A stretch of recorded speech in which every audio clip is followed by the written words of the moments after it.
What's up, guys? What is up? Welcome back to another episode of Deck Talk Podcast. And, boy, we've got one heck of a show we're going to have tonight. And, been looking forward to this show for a while because we've got a good friend of the podcast and on here, and we're going to talk about some fishing in the Everglades, down in Holiday Park and stuff. We're going to talk about some largemouth, talk about some peacock bass, and we're going to kind of dig into that. But guys, oh crap! Uh-oh. I forgot to turn one of the things off that I was watching the live chat. Sorry, guys, but we're let's take care of some business, and we are going to. We want to talk about some bruiser baits. If you are looking for some baits that are going to put fish into the boat, with it being soft plastic or hard plastics, we've been using the Super Swimmer Juniors on some swim baits and as well as the big sticks. And we have been putting fish here on Chickamauga left and right and just having a field day. Make sure you go check them out at bruiserbaits.com. Use discount code DECKTALK10 and go grab you some bruiser baits. But with that being said, I'm Colin Burnett. And I'm Pappy J. What up, my fellow Americans? What's up? What's up? Hey guys, we got a good one tonight, baby. We got a real good. Our salute to valor is brought to you by Waze Energy. Waze Energy is a huge supporter for our men and women in uniform, and they do a huge job for them. I mean, they're it's veteran owned, veteran ran. Everybody in there, they really love and support our men and women in uniform, and right now that's what we so desirably want to do. But our special guest for tonight is Lieutenant John T. Burnett, the last name coalition with our great host Colin Burnett. It's his grandpappy. Well, not grandpappy, granddaddy, something like that. He was with the Third Army Air Corps. He was a navigator on a B-25 at Aleutian Islands from 47 to 50. And Colin, if I'm not mistaken, that might be our first, I'm pretty sure he is our first World War II veteran on the show. I'm pretty sure that he is. If he's either the first or the second, I'm not for sure, but I'm thinking that he is the first. So, I'm thinking so too. But anyways, hey, thank you, sir. We appreciate it. We thank all of our men and women in uniform. And again, remember our current men and women that are serving in today's finest military that there is globally. So, hey, we really appreciate you guys out there. Thank you again. yeah, and we want to also keep in prayer of our men and women in service, because some of them may be home and some of them may not be home, and so we want to be able to keep them in our thoughts and prayers to keep them safe. And but we do thank you, and that was one reason why we wanted Neal to come on, because he also does something that is phenomenal, and with fishing with America's finest. And so, with that being said, we've got Captain Neal Starks. Brother, can you tell us a little bit about fishing with America's finest? Like, how long have you been going with it, and um, how and what is the purpose of fishing with America's finest? Sure. First off, good evening, folks. Captain Neal Stark, founder of Fish with America's Finest. Fish with America's Finest was established 20 years ago as a way to reduce the number 22. I traveled all over the United States fishing and all over the world, actually. No matter where I was, I noticed that folks just seemed to really chill out when they were fishing, regardless of what language they spoke or what they were doing or whether we were able to communicate, we all had big smiles on our face and we were able to relax. And in 2007, I came up with the idea. I was reading this article that we were losing 22 Americans a day. And I was sitting there. I picked up my cell phone at the time, and I literally clicked on the calculator, and I was blown away by that number. It was 8,064 Americans a year, and I was like, "How is nobody talking about that?" We were losing more Americans per year than we did in 10 years of conflict in Iraq and Afghanistan. And I was like, it just blew me away that something like that can be taking place. And you didn't see it in any papers or you didn't hear about it. You know, Yeah. folks No. weren't talking about it. So I came up with the idea. I wanted to take out some vets and see if it had the same effect that it did on me Mhm. and other folks that I had seen and experienced, in my travels of fishing. And the results were unbelievable. Originally, I started, on my personal boat, just taking a bet here and there, and I started to set up, my nonprofit. I decided I wanted to do it full time, and when I first went to set it up, uh, the state uh, asked me a crazy question. They asked me what branch of service that I want to take out fishing and what era of it. And Right. I said, well, is that a stipulation or how does that work? And they said, no, you can't take care of them all. And I said, well, I sure would like to try. And so when I established Fishing with America's Finest, uh, we made it veterans of all eras and of every branch. And I heard you talking about your grandpappy, and um, I've had hundreds of World War II vets out. I had a World War II veteran that fished with me for years, and he started when he was 102, believe it or not, Oh and wow. he fished with me till he was 105 years old. Uh, his name was Tony. He was in the United States Army. He stormed Normandy Beach. Tony had just passed this year, but it was crazy. He would drive me crazy to go fishing. And um, regardless of what era or what age, um, all of our vets experience similar war-related issues. Yeah. Right. But yeah, we've been going for 20 years now. We won a very prestigious the Life Changer Award for the state here for over 5,000 credited rehabilitation and trips. That was in 2019. We're in 2026. We do 6 huge events every year where we uh, starting with Veterans Day. We do a Family Day, which is one of my favorites. All of our events are set up uh, kind of like a carnival type setting. Bounce houses, cotton candy, popcorn, and all kinds of different events going on. But of course, we always build our events around fishing. We do a huge shoreline fishing uh, tournament with anywhere from 100 to 200 participants. We do 6 of those a year. And then we do a lot of smaller events, what we consider smaller, which is 50 to 100 uh, vets per event.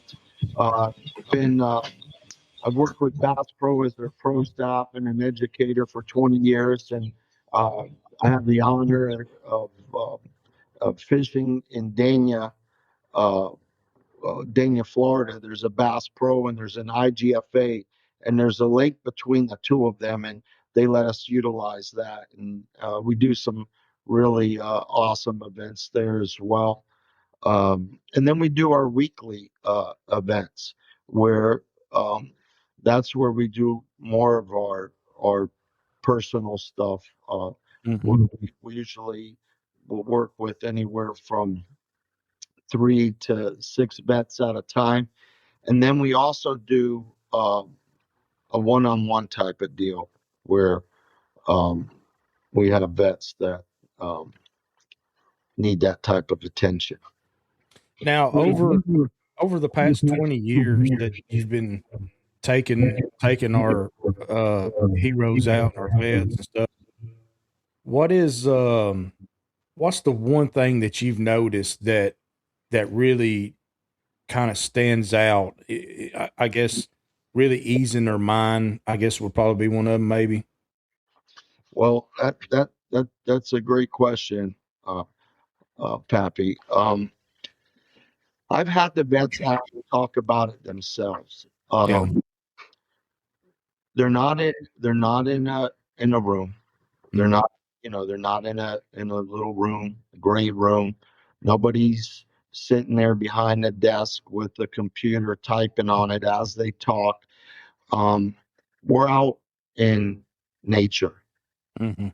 and our trips, though you know, it is a fishing therapy program.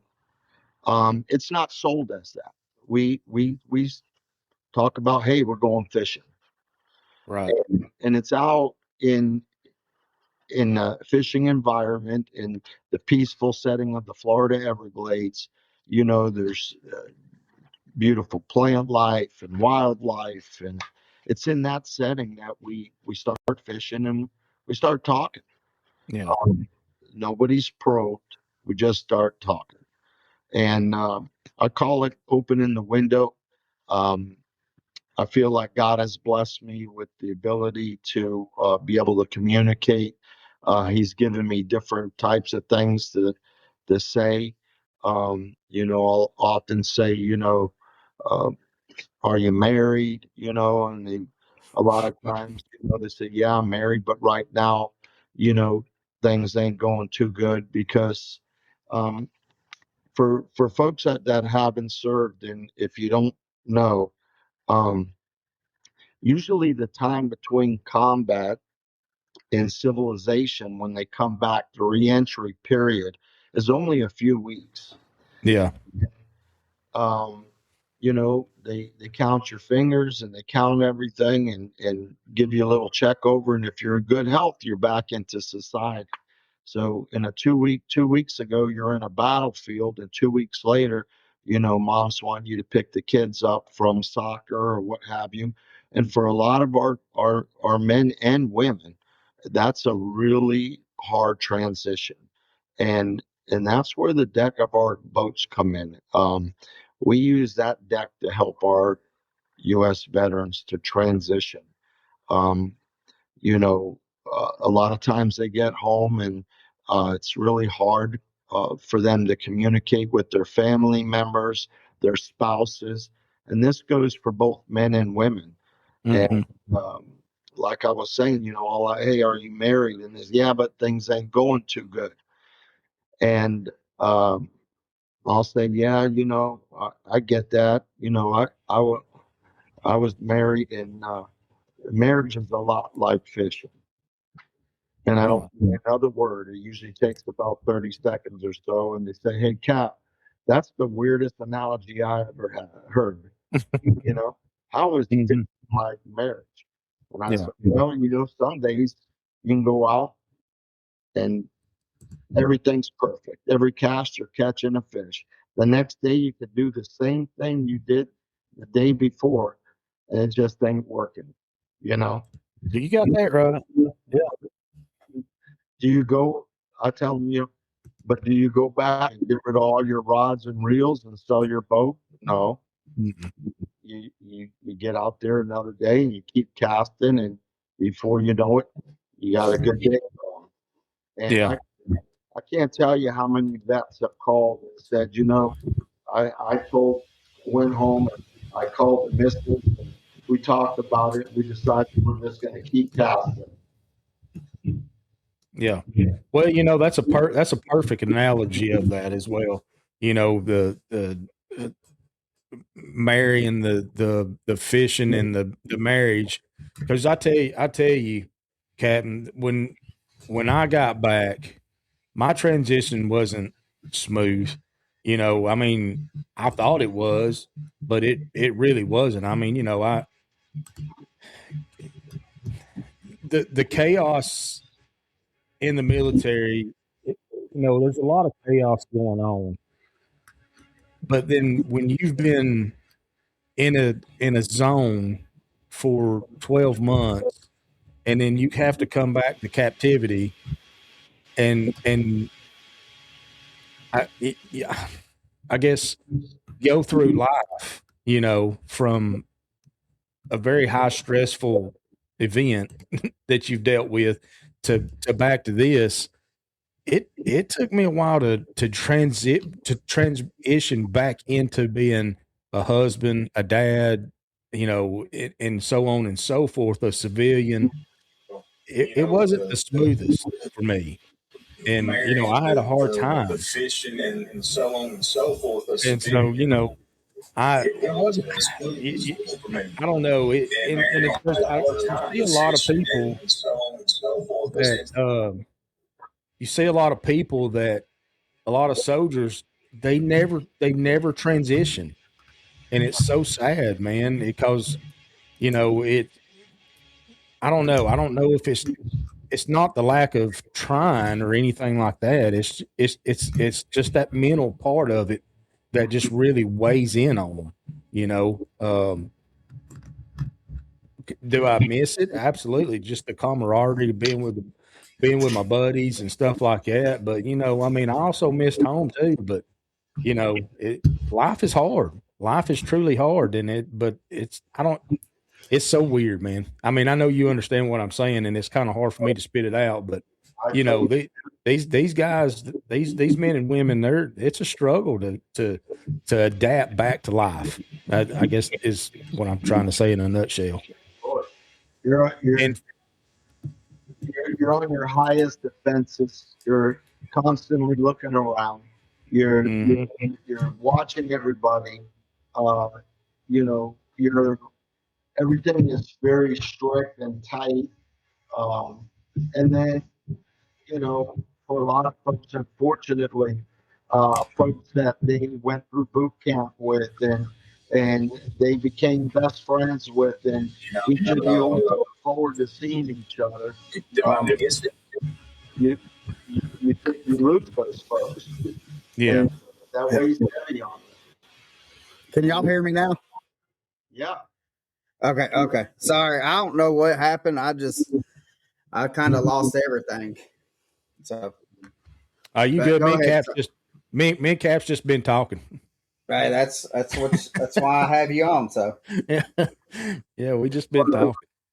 yeah, it's very hard for folks, Pappy. I mean, um, in and like I said earlier, I got World War II vets that are 99, 98, and in their hundreds, Yeah, and they're still stressing.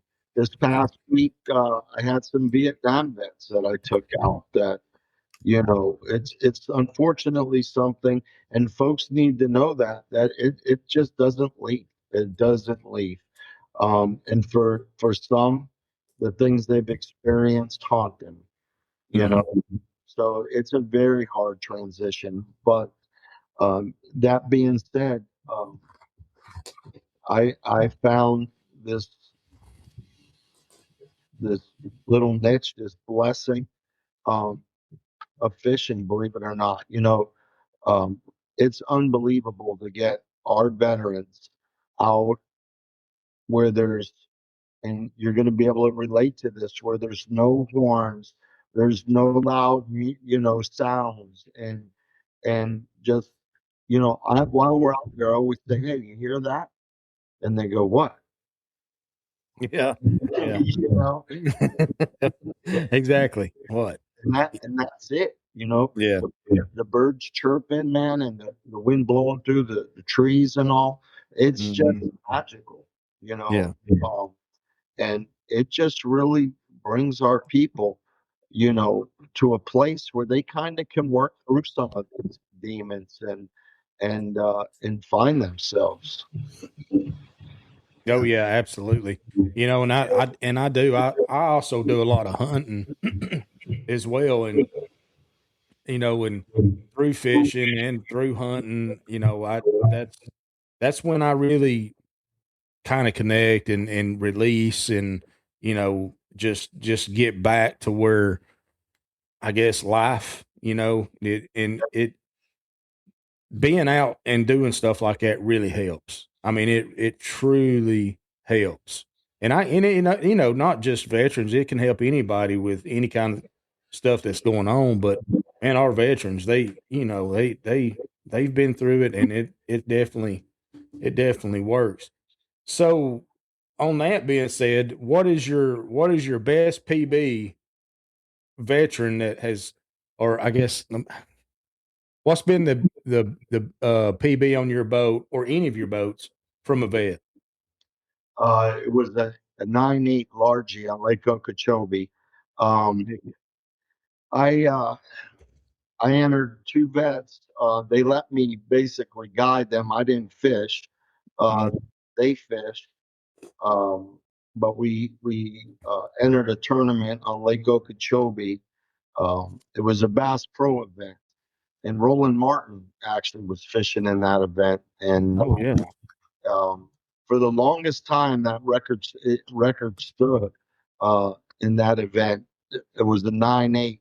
Uh, it was by United States Marine, a tanker, and actually the one that broke it was Roland. Roland actually broke it, I think 3 or 4 years later. really? Yeah. Dang. I wonder how many times that sucker grew. As Neil, that he goes, oh, that was a 6, 7, 8 pounder. Oh, no, they dropped that bad boy on the scale. Yeah, he still talking about it. Yeah. Yeah. So, um, We catch some big fish now, Pappy. You'd be shocked. I mean, we get out there. Last week we probably caught probably 40 largies, and anywhere. The glades are not uh, where they where they're at their top peak yet, but probably caught 3 or 4 in the 5 pound range, and quite a few 4s and 3s. Oh wow. Now, have you seen a decline in the fishing with I'm assuming like I'm assuming they're still having an issue with all the pythons and stuff like that. Have, Yeah, we do have a python. We still have the pythons, but they're not eating it. They're not affecting the fish. What, okay. what's affecting our fisheries down here, unfortunately, and from what I understand, it's throughout the state United States is they're using chemicals to treat a lot of our vegetation, and yeah, Mhm. um, I honestly believe that that's just taking its toll. Yeah. Um, you know, Vegetation is a necessity in any body of water for the fry, for to filter the water, to create um, oxygen. Um, it's a necessity, and originally here in the state of Florida, they were supposed to target invasive grasses, but unfortunately, that's not the case. yeah. Mm. Now, what about like the water levels and stuff like that? Have y'all are y'all still having issues with water levels? Yeah, we were in a drought, and still are. It's not as bad as it was. Uh, Within, I guess, the last 3 weeks, we've got quite a bit of rain, which has helped some. But the water levels super low. I mean, it was crazy low. Yeah. And uh, on the lake, Lake Okeechobee, you know, it you had to shut down, a quarter mile off of the hard edge, and then idle in. And even then the prop guys are just having parties right now. Oh, I imagine. I imagine. And that's and that's sad to say, I mean, the the water issue's one thing, but then when you tack on top of the spraying and stuff like that of the vegetation, I mean, it it's a double whammy, and which we're fortunate enough that we don't have to worry about like the drought wise, as in the water level. I mean, because we the water's finally starting to go up to what they call a summer pool here on the Tennessee River, and um, but I mean, we do have to worry about like them spraying, in which we understand, like TWRA the past 2 years have contracted out the spray into a private company, and they'll go out and, like, let's say they say, well, it's going to take us 100,000 gallons to spray Chickamauga. Well, if they get done and they don't have any more, like, really anything else to spray on the main river channels, and that's what all they're spraying is the main river channels, and they get done at 75, 80,000 gallons. Well, that other 20, 25 gallons, they're still dropping into Chickamauga, and because they want that budget for next year to be able to stay at 100,000, whatever. I'm just saying, whatever their number is, they're That's wanting it to stay. Yeah, that is the problem. They're contracted to use a certain amount of product, and regardless of whether it takes that to get the job done or not, it's They're no using, yeah.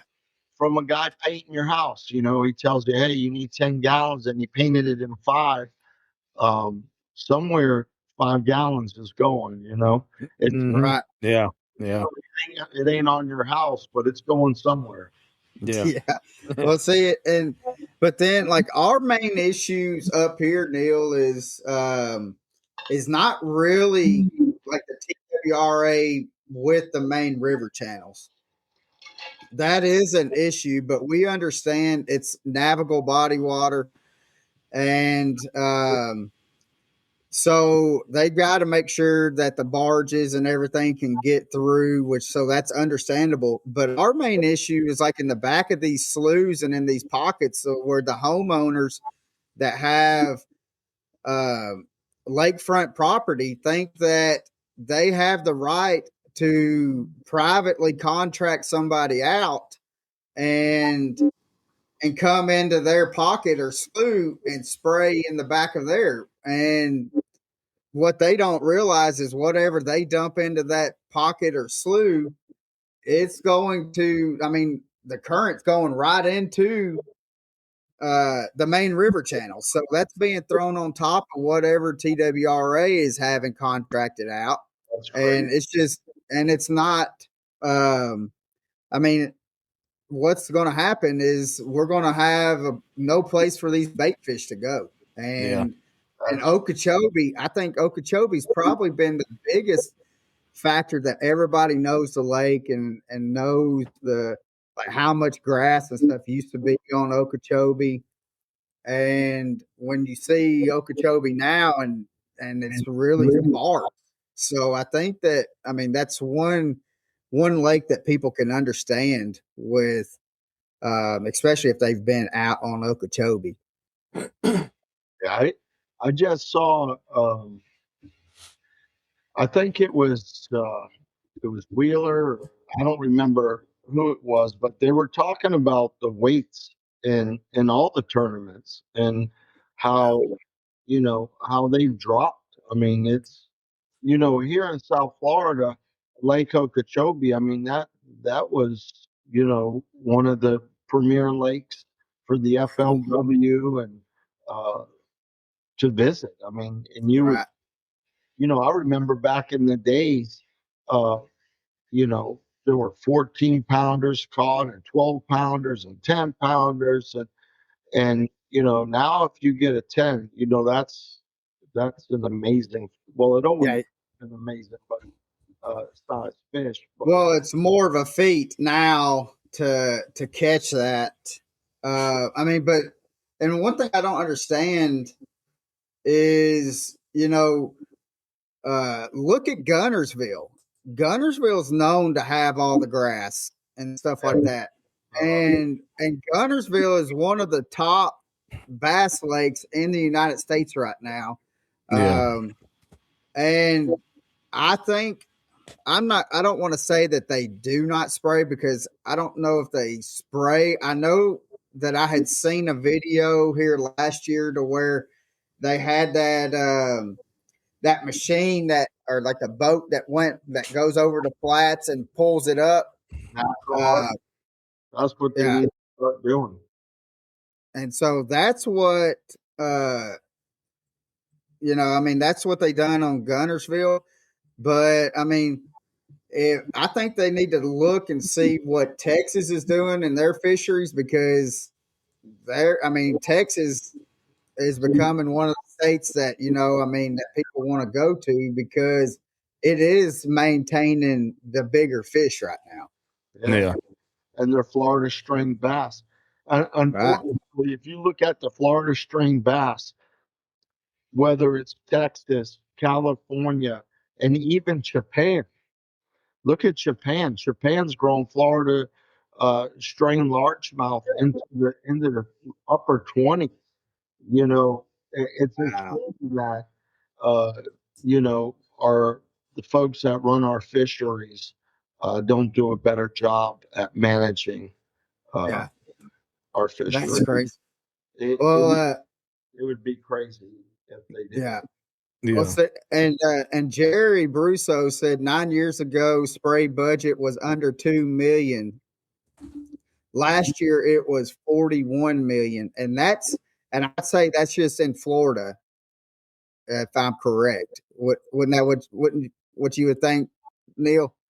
That I don't know, but I Yeah. I can tell you this: I live in Davie, Florida, and my backyard faces a preserve, and in between my backyard and the preserve, there's a little pond. It's probably maybe an 8-acre pond, and they come in there and nuke that. So, it's unbelievable what's happened here in South Florida. Every, you see those spray boats spraying, which is, what you were saying earlier. They're just spraying water, Oh, and yeah, they don't. yeah, it's crazy. And there's days, there's a 30 knot wind and they're spraying. So if you're trying to spray, I mean, think of I'll go back to the analogy of spraying, spraying your house you know, uh, with paint. Can you imagine in a 30-mile-an-hour wind. you and No.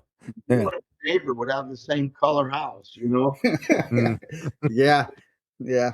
And it's just crazy, and to think like that people they care. It's almost like they care more about themselves and stuff like that, and how to be able to spend money than trying to think of, well, we want these fisheries. I mean, our whole lives we were told to preserve the fisheries for the future people to fish. If it's Mhm. grandkids, kids, grandkids, great grandkids, and it seems like we've kind of hit that wall to where people's like, I don't care, I mean, and I don't understand. Like down in Florida, the reason I mean, up here, people can get in the water and swim around, but down there, when you have 10, 12-foot gators around you, I don't know why somebody would want to swim in a body of water. So, I mean, why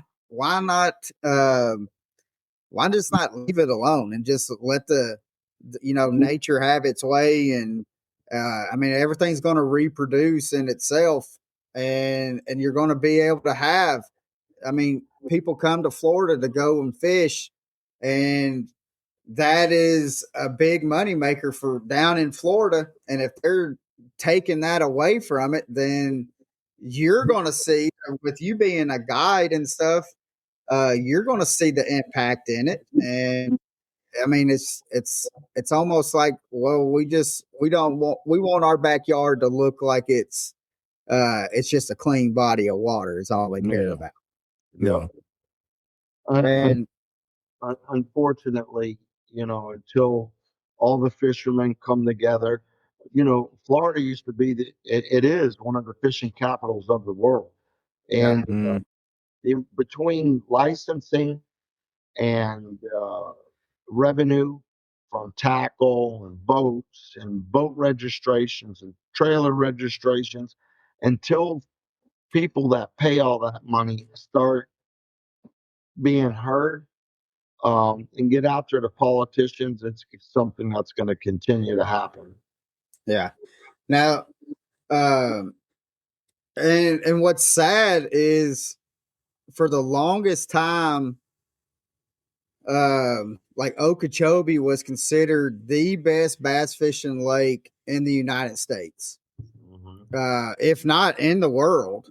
But now, I mean, Okeechobee has dropped. I mean, Florida still has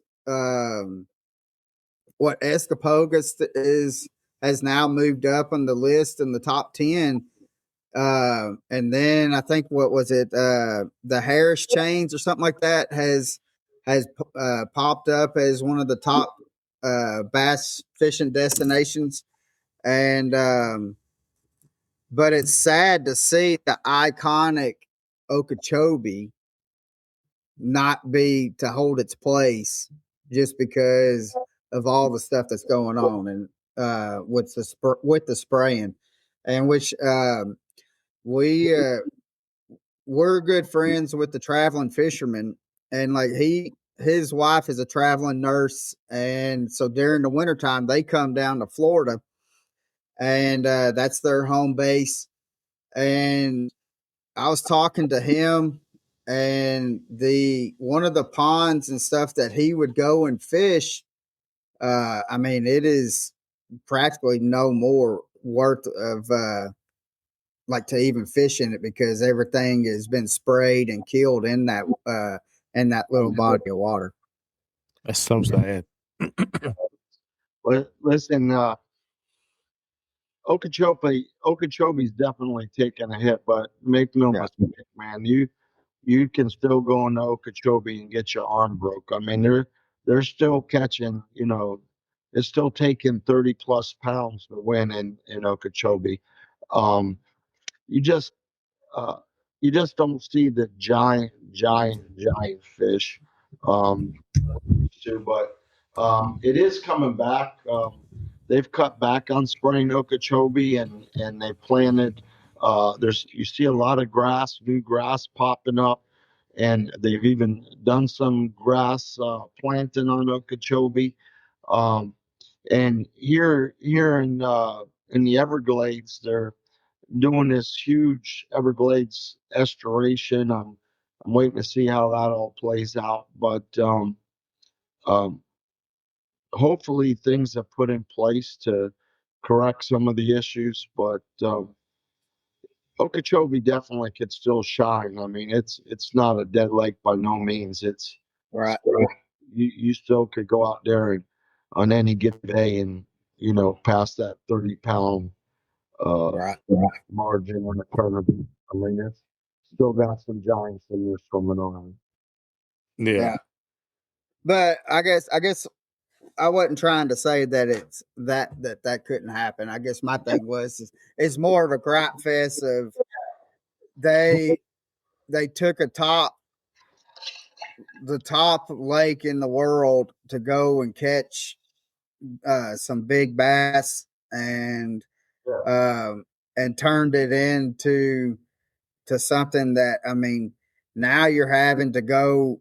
It is a struggle now. I mean, to be able to find them, and I think it was Jerry that was telling me that, like, how you're starting to be able to. I mean, like, people would used to be like you'd see them in like in the grass and stuff, and now people are starting to move off, and it's more of a forward facing sonar deal that they're trying to utilize on Okeechobee. And I mean, and nobody would have ever really thought of that really happening on Okeechobee, in my opinion. Yeah, they're some of the guys are getting them more in the creeks and stuff, but it's kind of crazy. It's I have marks on my GPS, where so from where I'm fishing now, I noticed this a couple of weeks ago, and I was looking on my GPS, and I was fishing what is now the new hard line, and Right. I was looking at marks on my GPS that are way the frick out, which now looks like it's in the middle of the lake almost. And I have, you know, uh, fished the reeds, bedding bass, and you look out there and there's nothing there. And I was curious the other day, and so I idled out to where one of those marks were, and it was a mile and a half Oh, wow. God. from where the new hard edge, to give you an idea of how much uh, vegetation was destroyed by the spraying in some areas. Uh, where, Golly. where the new hard line is now, meaning that you know, excuse me, a hard reed line. Mm-hmm. The old line was a mile and a half out into the lake. That's crazy. Mm. Yeah, it is. It is. So, I want to talk a little bit about your guiding and stuff like that, because I've been fortunate enough to hop in the boat with you a time or two, and it's always been a blast. And you've always had put us on some good fish. So how, if somebody's wanting to come down to Southern Florida, fish Holiday Park or down in the Everglades and the canals and stuff like that, how can people get a hold of you, Neal?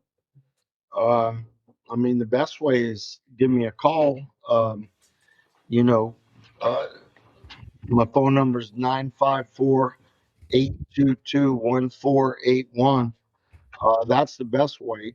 You could also, aeguideinc at gmail.com. Uh, Look me up. I'd love to take you. Yeah, and what we'll do, guys, is we'll put in the description. We'll put his contact information in the description, so you can just easily just click in on it as soon as we get done. But what? How long have you been guiding? Uh, Good Lord. Probably, in that 20 plus year range. Right. Yeah, I wasn't always a bass fisherman. I used to guide offshore.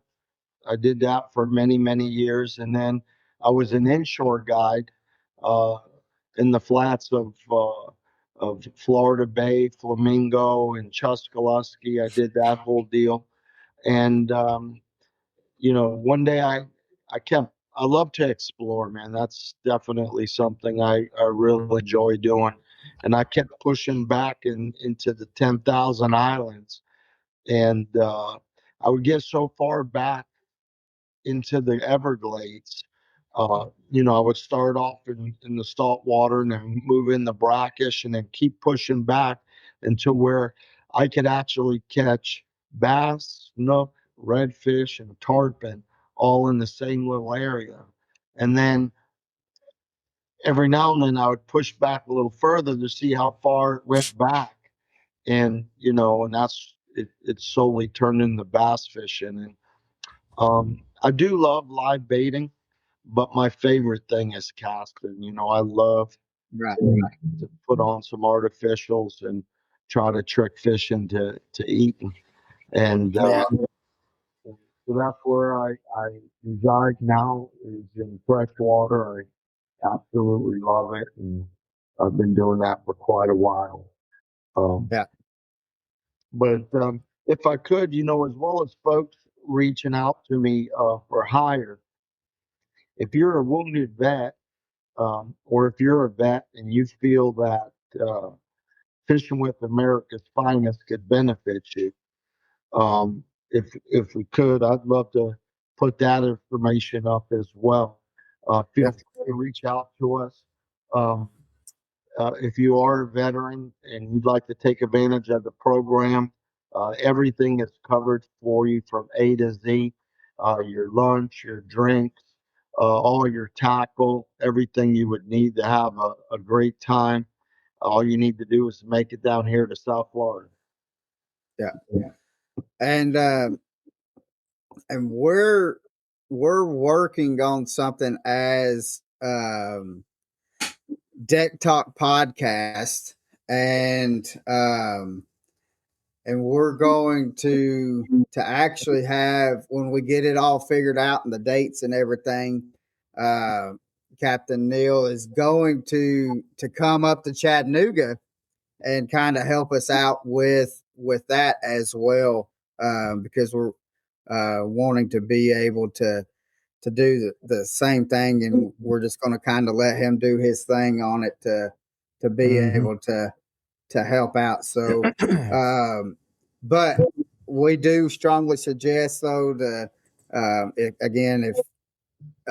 if you are a veteran, to reach out to him, and I tell you, Neal, the smiles on the faces of the people, like when you post pictures and stuff, I mean, you can tell, like, the weight of the world is lifted off of their shoulders when they're out on that boat. And that's one thing that, and I don't know if, when I was having technical issues, if you had talked about and stuff like that, but I that's one thing that I really love about what you do and stuff like that, is, and with the pictures and the seeing them catch the fish, the videos, that, you know, that day being out on the water, you can just tell that, again, the weight of the world is lifted off their shoulders. They're not thinking about whatever's going through their mind, and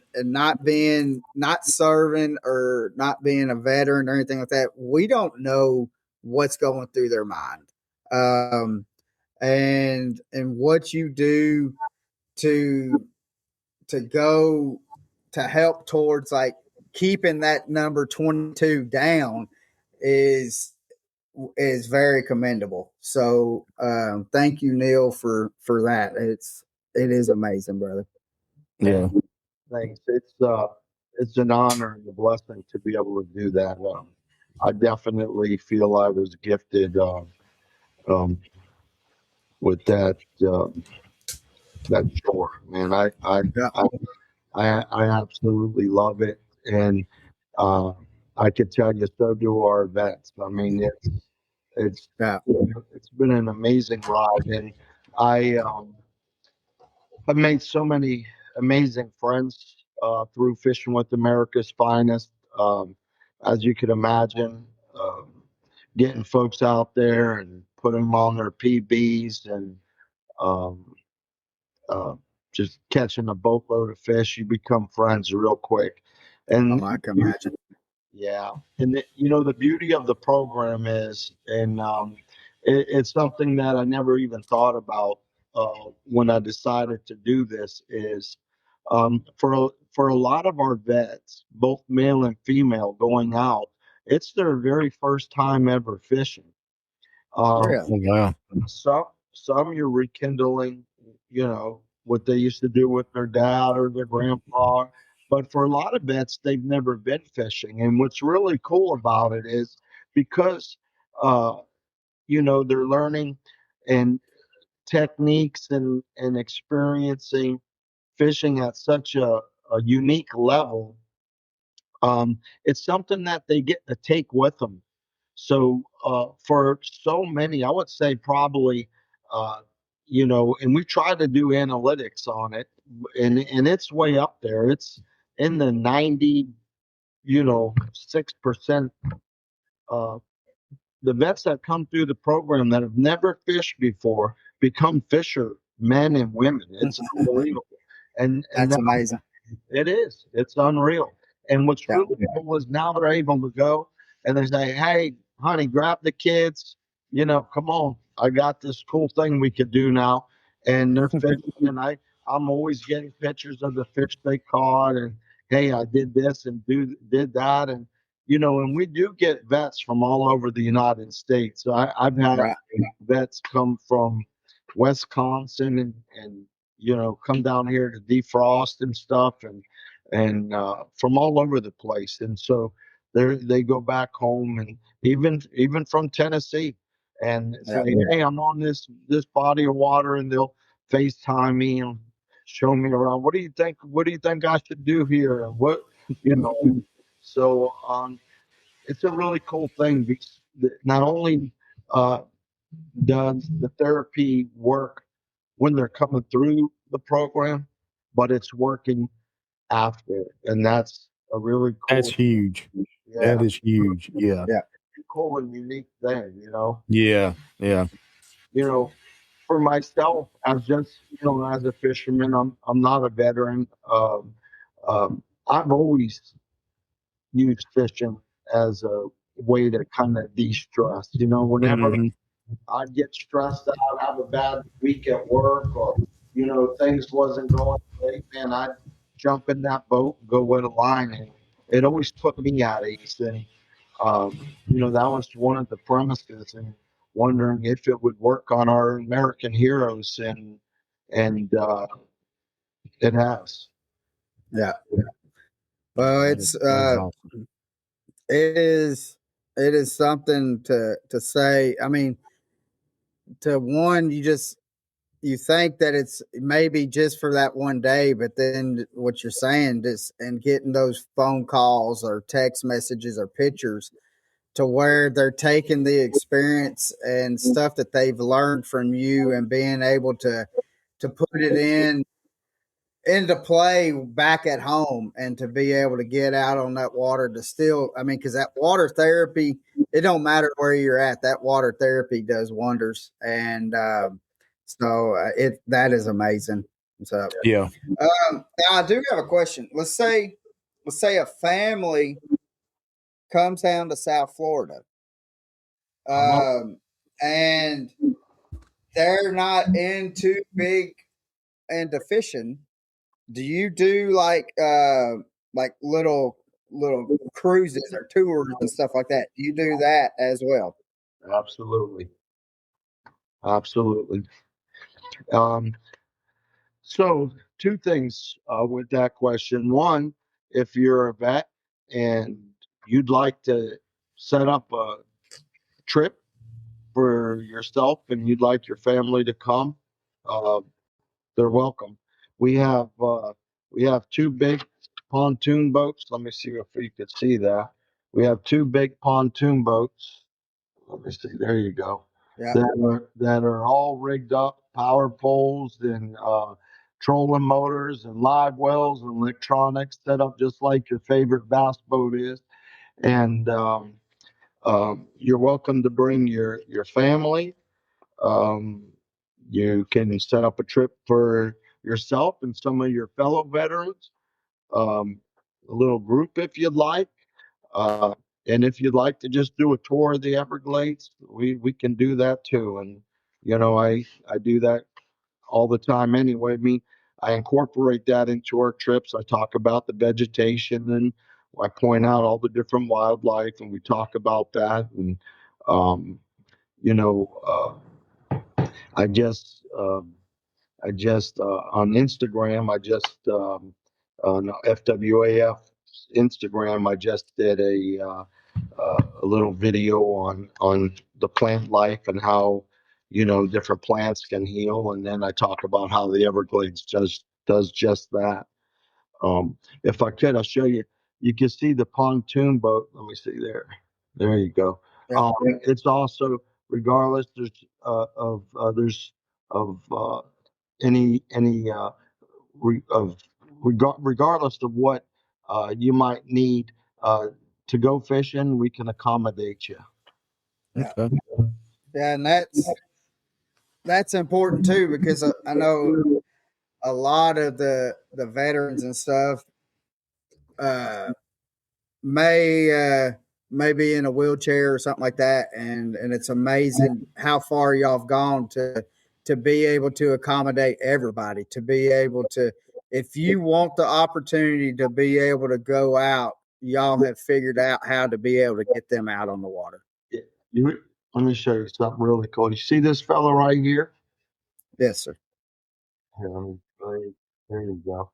So that's a really cool story. Look at that largie. So Yeah.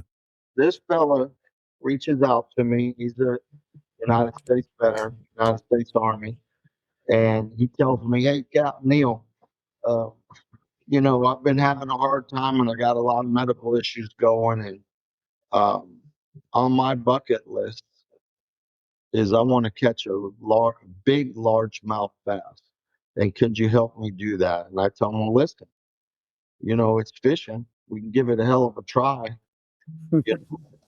Let's do it." And he Yeah. said, "Well, before you promise me anything, I probably should tell you something." I said, "Well, what's that?" He said, "Well, I'm blind." And Oh, wow. I told him, "Well, listen, obviously I'm gonna have to cast for you, but I said, hey, you got a pencil?" And he said, "A pencil?" And I said, "Yeah." He said, "Neil, I I I don't know if you heard me, sir. I told you I'm blind." I said, "Well, sir, can you scratch?" He said, "Scratch?" I said, "Yeah. Can you go back and forth on a piece of paper with a pencil and scratch?" He said, "Yeah, why?" I said, "Because we're going to scratch that off your bucket list." That's awesome. Yeah. Man, Yeah. look at this thing, man. Let me find where you at. Look at that bad boy. On like my fifth cast, I cast out and hand him the rod, and I tell him just real slow, and you hear just it sounded like someone dropped a center block out of an airplane, man. I kid you not. I definitely had a little help on that one though. Uh, I think the good Lord was with us on that one. And Yeah. this beast, this beast blows his top water lure up. And he said, "Well, what's that? What's that?" And it was the coolest thing because I've never had to do that before, but I had to be his eyes. And he Yeah. said, Right. "What's that?" And I said, "Well, I believe that's your bucket list, partner." And he said, "What's it doing? What's it doing?" I said, "Man, just keep reeling, keep reeling." And then you'd hear a couple of splashes. And he said, "What's that?" I said, "Man, that thing just came out of the water." I said, "That is definitely your bucket list." And Yeah. he kept reeling and reeling. Is it in? Is it in? I said, "No, just keep reeling. It's almost to the net." And we got it in the net. And there you see he's holding her up, man. And Man. that's And, that's just one of thousands of cool yeah. memories. But that smile says it all, though. Oh yeah. Yeah. Yeah. And so it is amazing again what you do, and I mean, to it takes somebody special. Look at that peacock right there. Yes, sir. That's Tony. To, That's the 105-year-old veteran I was telling you about. Man, that is oh crazy. man, Storm Normandy Beach. Oh my. Oh my.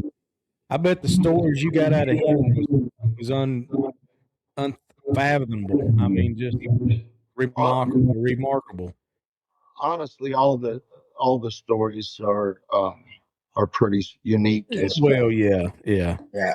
everybody got a really cool story. And you know, my favorite story is when they start doing normal things and I start getting fishing pictures. That Mhm.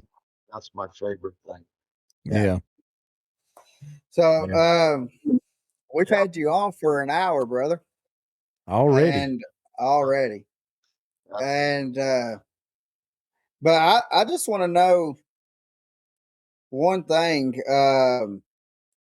Are you and Jake gonna take care of the Kings of the Glade series this year? I mean, y'all been putting it to it.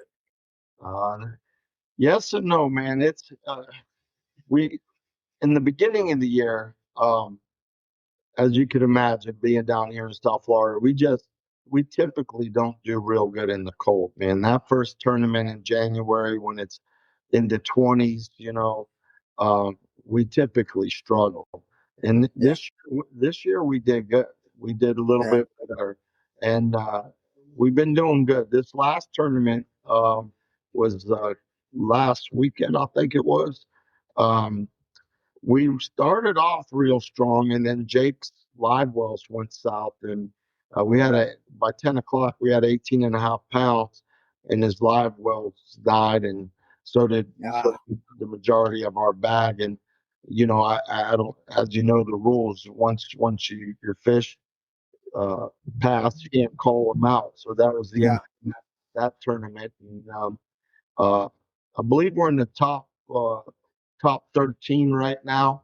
We got one more to go, heading into the classic, before the classic, and we're going to give it hell. I can tell you that.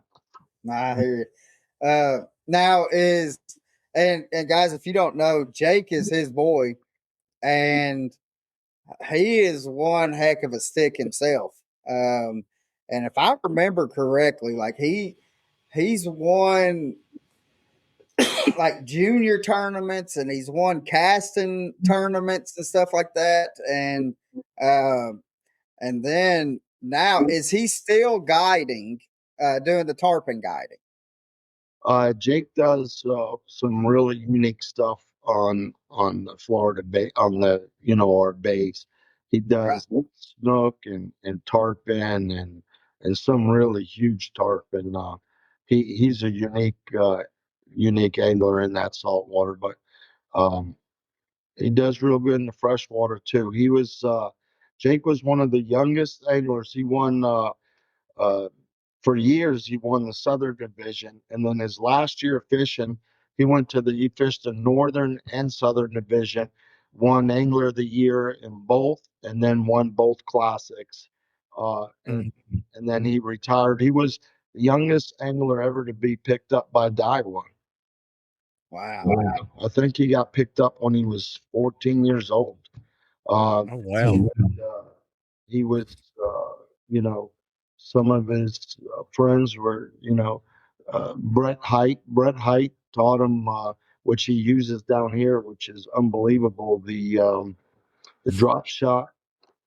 Not too many fellows drop shot in South Florida. Uh, Yeah. um, he he dropped shots, and um, my guy Canelli, and he made some really good friends, and absorbed a lot of knowledge from them guys. Yeah. That's good. So before we let you go, can you tell us some of the sponsors if for that you have for Fishing with America's Finest? Sure, I'd love to.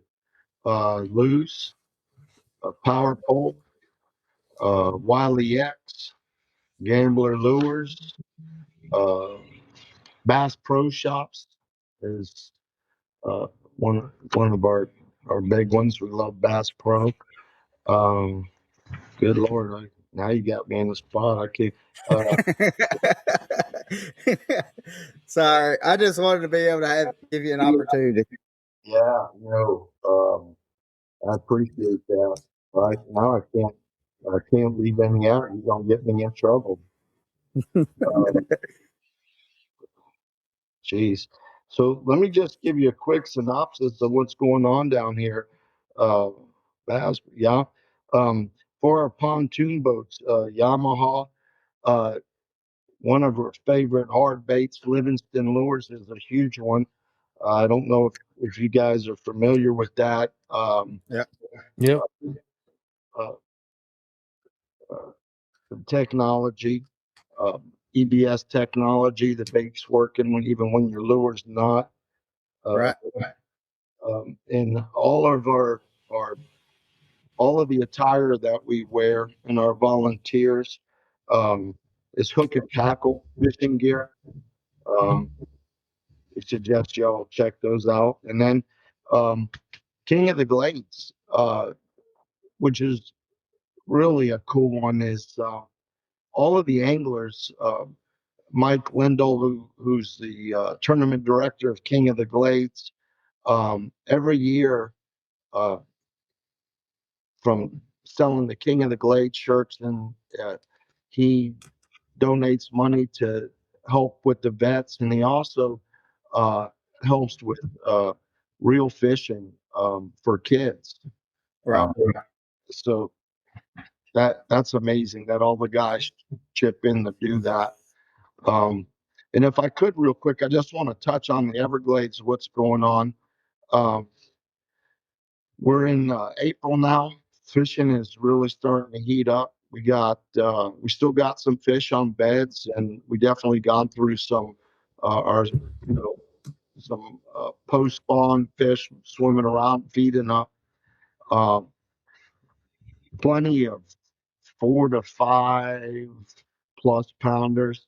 Um, Next month, May, uh, June, July, you come down here to South Florida and you will get your arm broke. I mean, I promise you this: when at the end of the day, when you're done fishing, and I don't care what kind of shape you're in, your arm's gonna be sore.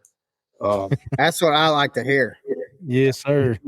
I'm talking, Yeah. it's fish under 5 pounds or few and far between. It's 5 plus pounds, man. It just goes off. Yeah. It just goes off. And the peacock bass fishing is our peacock did get banged up with some of our cold fronts that we came in. But which is really cool and kind of unique is that it kind of killed off a lot of the smaller peacocks. So you don't catch as many peacocks, but the ones that you do now are really some hogs. 4, 5, Yeah. 6 pound piece. Heck yeah. Yep. And and the thing is, in which I've said this multiple times, if you have not caught a peacock, that is needs to be a bucket list fish to go and catch.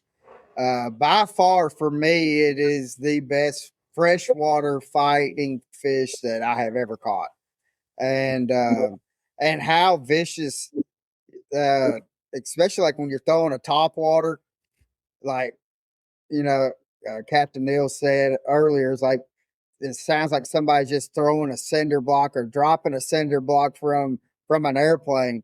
I mean, it is vicious. You better just hold on and just get ready because it is phenomenal. You're going to love it. Um, they that it is something else, especially if you can get them on that top water bite. It is something else, and we got to get Pappy down there, and so we'll stay in touch with you, and maybe we can set something up for while we're down there after ICAST. Yeah. Sounds great. Just So one more thing, guys. Once again, not to reiterate, but if you're a U.S. veteran, you'd like to get down here to South Florida, take advantage of the Fish with America's Finest program. Everything from A to Z is covered for you, other than your flight and your place to stay, uh, your fishing gear, license exempt when you head out with us, your lunch, your drinks, all your tackle, everything you'll need for an amazing day in the Florida Everglades is covered for you. Just reach out fwaf.net and we'll hook you up with your own customized trip. You could bring a group of your veteran friends, or if you'd like to head out with your family, we'd love to take you. Awesome. Heck yeah. Awesome. So, but Captain Neal, man, it's always an honor to be able to talk to you, and just the knowledge that you have, not just down in South Florida, but I mean, just fishing in general. And I enjoyed talking to you. We got to get you up here to Chattanooga to get on some of these smallies, though. I want to And trust me. That's all. So, it's funny to where, like, we don't think nothing about smallmouths and stuff like that because they're right here. Just probably like how you don't think much about the peacocks because they're right there in your backyard. And but yeah, we'll get you to come up here sometime soon because it's about to take off. Here's some of them big snakes out there running around, guys. Pappy wants one of them. No, I don't either. Pappy don't either. Pappy don't play with them things. Pappy will shoot it. I gotta tell you, I have folks that want to do that where they put their hand in the water and revitalize the fish, kind of thing. I tell them, well, you know that, Colin. I tell them, you don't want to be doing that here in South Florida. No. Well, like, I'll say this: one of the trips that we went out, we were in the canals, and about 90% of the day, we had a 10, 11 footer right there about the side of the boat.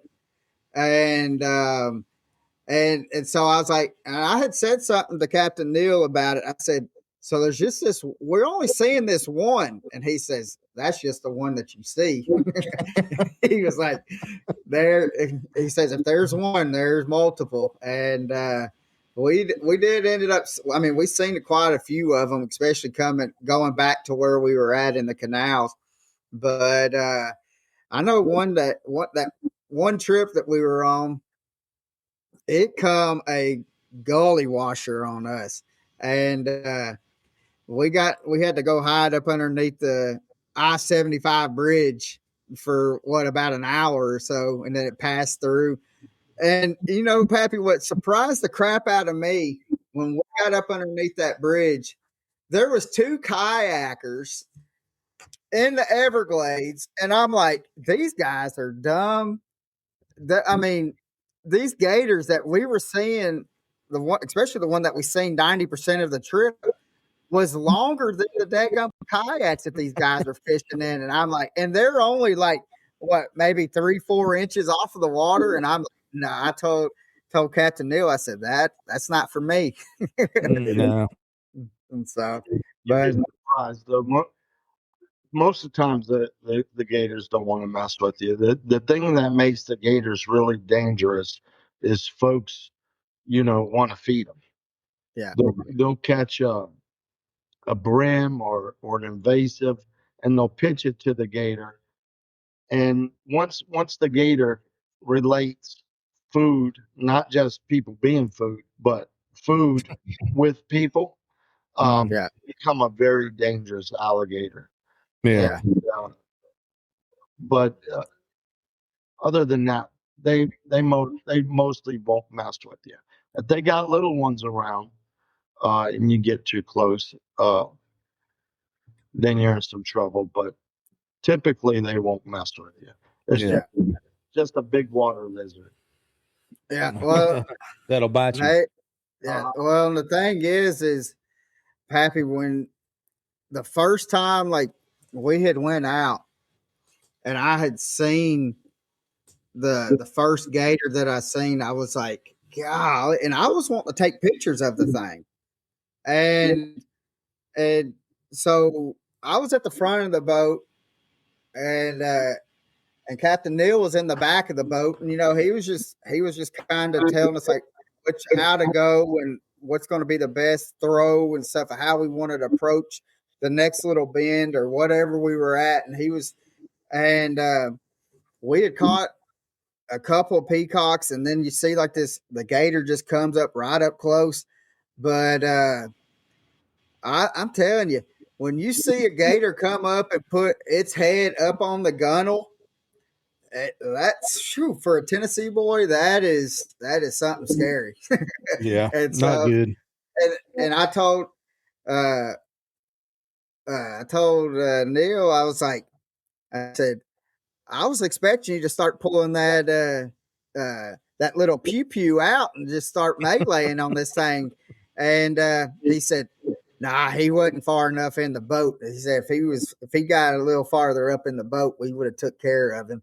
But I don't know, Pappy, how much farther he had to get to where that pew pew came out, but that whole head was sitting up on top of that gunnel. That was far enough for me. Yeah. I've had vets that special ops guys and SEALs and Marines, and I've had them about start running on the boat, and they go, "Where are you going?" And you know, you keep running, you're going to run out of boat. And they, it's coming in the boat. I said, "No, it ain't coming in the boat. It's just messing with us." Yeah. So, but They get close. yeah, they do, and it's amazing. Like how, you don't realize like how like a 10-foot gator, like how massive them things are. Oh Yeah. So now do they still do like the I guess it's like a hunting trip for the iguanas where they go through the canals, and yeah. I told Pappy about it, and I was like, man, that's something that I would like to do. I said, I'll go do the iguanas and he can go do the pythons. And he said, Yeah, negative. Negative. That ain't happening. There's time of year here you can, well, the iguana hunting you could do year round, but you could also get with somebody and set up an alligator hunt as well. And if you're a local, they have where you get in this little lottery type of deal, and you can go out gator hunting. Yeah. Dang. But the gator hunting is most only at night. Yeah. Well, see, I tell you, and I tell Shaw Grisby all the time, I was like, I just want to go with him when he does all his nuisance gators, when he goes picks them up. I was like, I just want to go and just experience it. And I told him, I said, I don't even have to hold the rod or the line. I just want to be in the boat with all the excitement going on. And he says, we'll get you the real one in. And I was like, nah. You'd be surprised how strong the alligators are and how resilient, even after they've been shot. Or it's unbelievable. They're super strong animals. The only way to really truly take the gator out is right behind his head. You need to sever his spinal cord. And even if one little thread of the spinal cord touches, that dude can move. Really? I've they'll tie their legs up behind them and stuff, and they'll be dead on the deck, and they'll start moving. You'll see guys wanting to jump off the boat. Right.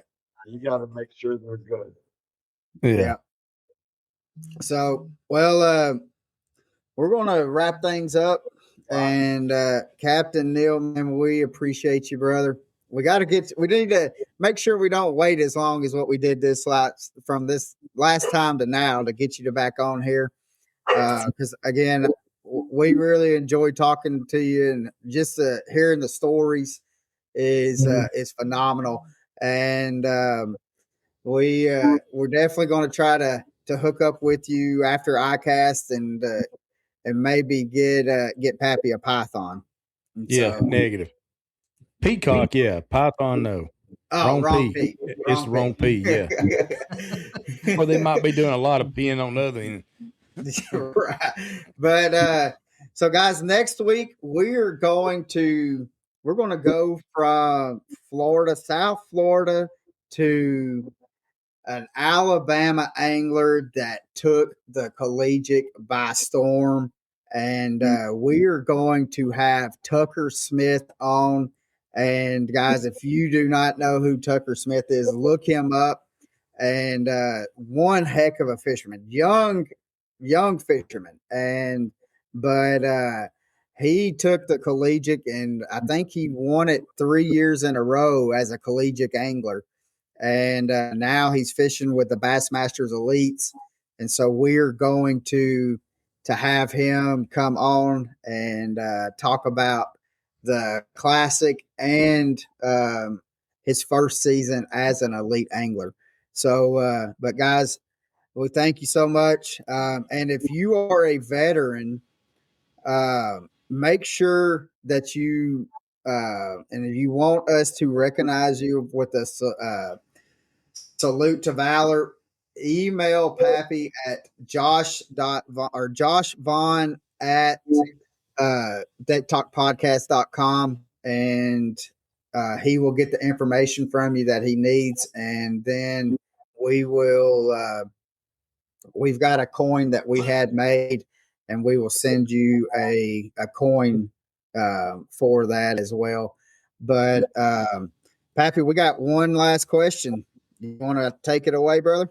Yes, sir. Captain Neal, it's been a privilege and an honor listening to just convoing and man, I really appreciate what you do for our veterans. It speaks volumes. But with that being said, if there was one person that you could get back on the boat with now or in the past, who would it be and why? That's a great question. Good Lord. I can't remember who you said last time. A veteran? Either it could be anybody. Anybody. Anybody.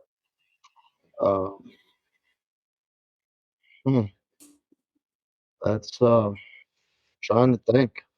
Gosh, I get everybody I love to fish with on my boat all the time. I mean, I've never fished with them. Does it have to be someone I fished with? Nope. It could be anybody. Well, I think I'd like to fish with Mike Iaconelli. I'd like to put him on a big fish and watch him break dance on my boat. I'll tell you this. That would be something phenomenal for the fact when the last time that we had him on, Neal, we asked him if there was a lake that had his number, and he said it ain't a lake, it's a state. He said the state of Florida has his number. So that would be something cool to be able to see you put him on a big fish down in Florida. Maybe it changes mind. It is a tough place to fish, man. Florida can humble you real quick. Let me tell you, I've been on. I've pulled in areas before where you could just look around and just drool. I mean, 10-pounder, 8-pounder, 7-pounder on beds, and watched it all week to see if anybody found that area coming up to a tournament. No one ever went in there. Went in there on tournament day, and all that was left were the little teeny bucks. Yeah. So John Pate said he's checking in. What's up, John? Good to see you on here, brother. And hope that you are doing well. So, but Captain Neal, again, we thank you. And Evening talking with you. You too, Colin. Yeah. So we Absolutely. we are going. Well, we're going to put in the description all the information if you want to take a guide trip out with Captain Neal. We'll put his information down, and we will put the Fishing with America's Finest information. If you are a veteran, we will put that information down in the description as well, because it is a trip of a lifetime that you're going to experience. And we again, we want to thank our veterans. We could not be doing this if it wasn't for you guys, and so thank you, and thank you, Neal. Um, And I look forward to seeing you here in a couple of months, brother. Yeah, me too, my friend. So, Always. so guys, again, next week we got Tucker Smith, and we're going to go. I got to get things tied up. I'm heading out on the water tomorrow, and hopefully going to be able to yank on some Chickamauga finest. And so I need to have a shirt that says "Fat Girls Only." So we, so we, but other than that, guys, thank you again, and we will see you next week. God bless everybody.